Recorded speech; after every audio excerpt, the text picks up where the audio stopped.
these are my favorite tech purchases of the year.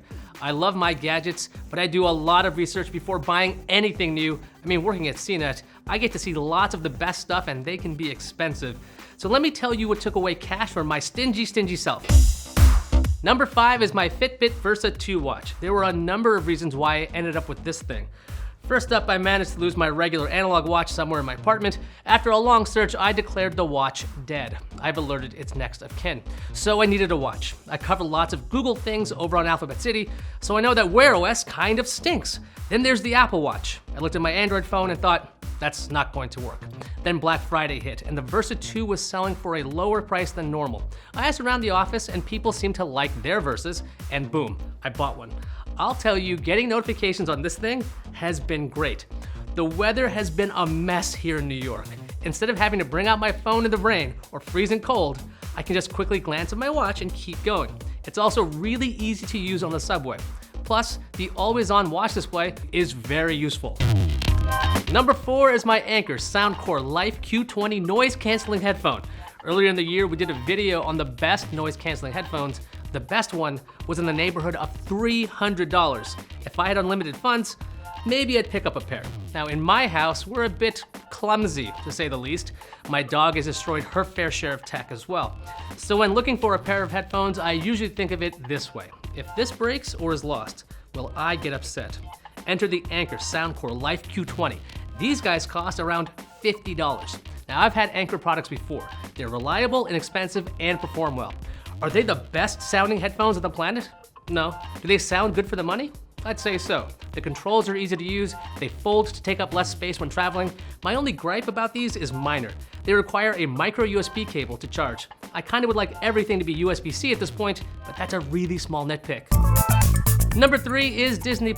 Marvel, Pixar, Star Wars, and Disney all in one place. I like most of those things. It's cheap, it works well. There really is not a whole lot to say about this one. It's great, enough said. Number 2 is Scribd. This is another subscription service that I gladly pay for. You pay one fee a month and you get access to ebooks and audiobooks. The library is huge. Oftentimes, I like to find a book that is available as both an ebook and audiobook. That way, when I have downtime, I can just read the book. When I'm traveling to and from work, audiobook time. The best part for me is that I get to try out works that I may not try otherwise. There's no feeling of, oh, I bought this book, I better listen to it. It's, I wonder if it's good. Listen to it a bit, and then decide whether to continue. Scribd also added summaries of books to its service called Snapshots. This is similar to Blinkist if you're familiar with them. There is both an audio and written version of the summary. These last around 10 minutes or so. If you enjoyed the summary, then off to the full version of the book. Good deal. And my favorite purchase of the year is definitely the Nvidia Shield TV. Now in the old days, I used to hook up a computer to my television. That would allow me to watch anything from my personal library of movies or play any game I wanted to on my TV. This was in the Windows Media Center days, which I want to say was somewhere in 1955 or so. Then I started tinkering with Xbox Media Center on my hacked Xbox. This was somewhere around 1979. I believe back when wearing onions on your belt was the style at the time. Media playback and gaming, one box.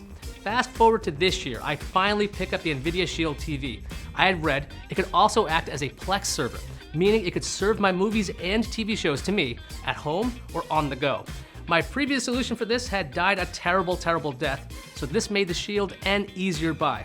In my home theater is an Apple TV, a Roku, and a PC, but for the most part, the Shield is the only set-top box I use on a day-to-day basis. I can watch pretty much any movie, no matter the format. I can play all kinds of games, plus there's Nvidia GeForce Now, a cloud gaming service that is still free to use at this point. I could go on and on about the Shield. I did. Check out this video here.